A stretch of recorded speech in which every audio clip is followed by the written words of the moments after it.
Pawan Kalyan statement వెనుక బాధ్యతారాహిత్యం కనపడుతున్నది. రెండవది అవగాహన లేమి కూడా మనకు కనబడుతుంది. ఎందుకంటే ఆంధ్రప్రదేశ్ వెనుకబాటుతనాన్ని ఆంధ్రప్రదేశ్ చూసి దిష్టి తగిలే విధంగా తెలంగాణ వాదులు కోరుకోరు, తెలంగాణ ప్రాంతం కూడా కోరుకోరు. ఎందుకంటే రాష్ట్రాలుగా విడిపోయినప్పటికి కూడా తెలుగు ప్రజలంతా కూడా కలిసిమెలిసి ఉన్న పరిస్థితి తనకు తెలియకపోవడం అనేది విచారకరం.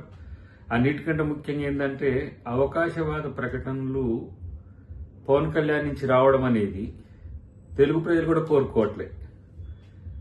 సరే, అనాలోచిత స్టేట్మెంట్సా లేకపోతే ఉద్దేశపూర్వకంగా చేస్తుందా అనే దాంట్లో అనాలోచిత స్టేట్మెంటే కనబడుతుంది మనకు.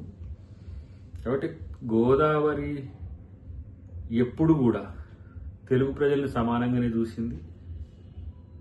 ఏ విధంగా కోనసీమను చూసిందో అదే విధంగా తెలంగాణను కూడా చూసింది. ఇక్కడ ప్రాజెక్టు లేకపోవడం వల్ల తెలంగాణ కొంత వెనుకబాటుతనంతో ఉన్నది, కానీ ప్రాజెక్టులు అయితే మరింత మేలు జరిగేది. కాళేశ్వరం లాంటిది సక్సెస్ అయి ఉంటే మంచిగానే ఉండేది.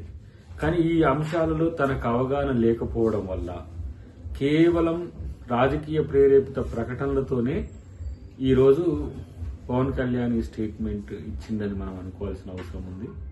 అన్నిటికంటే ముఖ్యంగా కొన్ని స్టేట్మెంట్ కొన్ని సందర్భాల్లో తనకు అనుకూలంగా ఇచ్చుకోవడం అనేది అది పవన్ కళ్యాణ్కి సాధ్యమవుతుంది.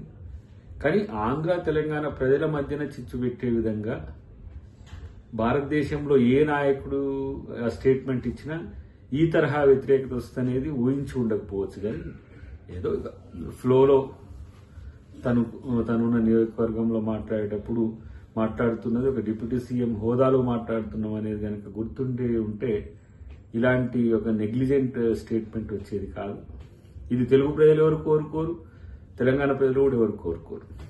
కాబట్టి ఏదేమైనప్పటికీ కూడా కొంత మెచ్యూరిటీ లెవెల్స్ మరింత పెంచుకుంటే ఇంకా బాగుంటుంది.